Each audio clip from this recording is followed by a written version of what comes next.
নমস্কার বন্ধুরা। আজকে আইপিএল এর 14তম ম্যাচ এবং প্রথমবারের জন্য ব্যাঙ্গালোরে খেলা হবে।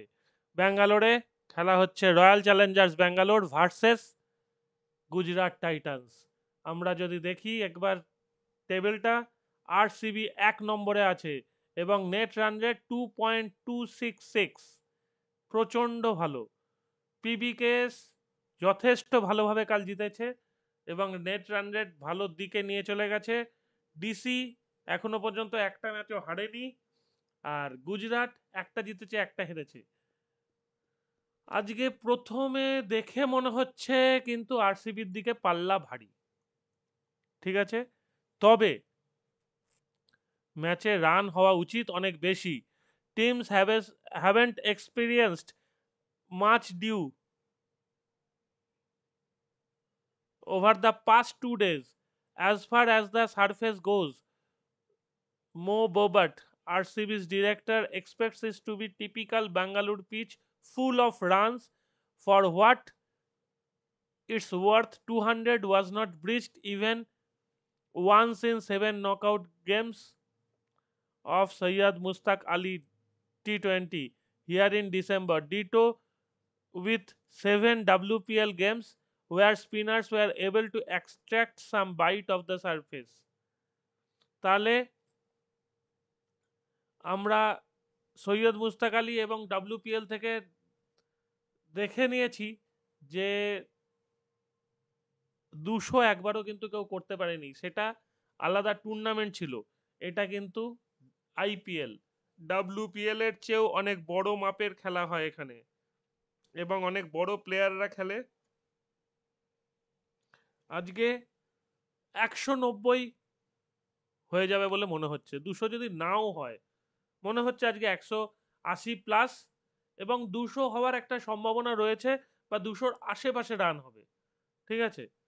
আরসিবি যদি প্রথমে ব্যাট করে তো খুবই ভালো হয়, ঠিক আছে। আরসিবি, আমরা পিচ তো দেখে নিলাম, এবার আরসিবির টিম দেখি। Virat Kohli, Phil Salt, Padikkal, Rajat Patidar, Livingstone, Jitesh Sharma, Tim David, Pandya, Krunal Pandya, Bhuvneshwar Kumar, Josh Hazlewood, জাস Dayal, Suhas Sharma অথবা রসিক দার। এটা তো ঠিক আছে, 12 প্লেয়ারটা। বাকি টিমটা কিন্তু solid team. Even Kunal Pandya কিন্তু বিগ হিটার, ঠিক আছে। টিম ডেভিড, কুণাল পান্ডিয়া সবাই বিগ হিটার এখানে। বিরাট কোহলি যা বলবেন তাই, বিগ হিটার বলবেন, স্টেডি প্লেয়ার বলবেন, যা বলবেন তাই। আর গুজরাট টাইটান্স, সাই সুদর্শন অথবা অনুজ রাওয়াত। সাই সুদর্শন appeared to have injured his hamstring while fielding against MI. If he isn't fit to play, they could bring অনুজ রাওয়াত। তার মানে ওদের টিমের এখনো পর্যন্ত সবচেয়ে ভালো ব্যাটসম্যান যে সাই সুদর্শন, সেই কিন্তু চাপে পড়ে গেছে।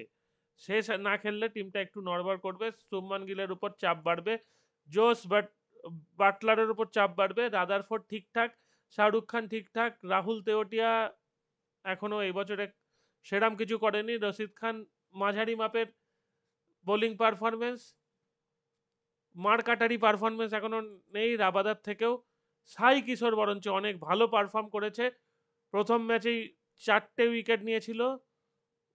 তারপরে সিরাজ ঠিকঠাক, প্রসিদ্ধ কৃষ্ণা ঠিক আছে, ওর যতটা ক্যালিবার সেই অনুযায়ী করছে। ঈশান্ত শর্মা, ঈশান্ত শর্মা মানে সেই ঈশান্ত শর্মা,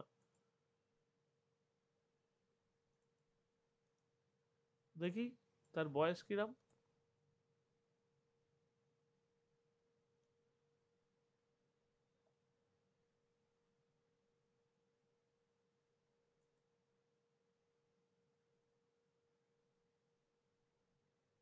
36 বছর, 212 দিন। প্রচুর খেলেছেন তিনি, টেস্ট খেলেছেন 105টা, ঠিক আছে। 300টা উইকেট পেয়েছেন, ঠিক আছে। ওয়ান ডেতে 115টা উইকেট পেয়েছেন, কিন্তু আহামরি কিছু বোলিং নয়। 14টা টি20 খেলে 8টা উইকেট পেয়েছেন, আর হায়েস্ট হচ্ছে 57 run. Ishant Sharma Kolkata Knight Riders, Delhi Capitals, Gujarat Titans,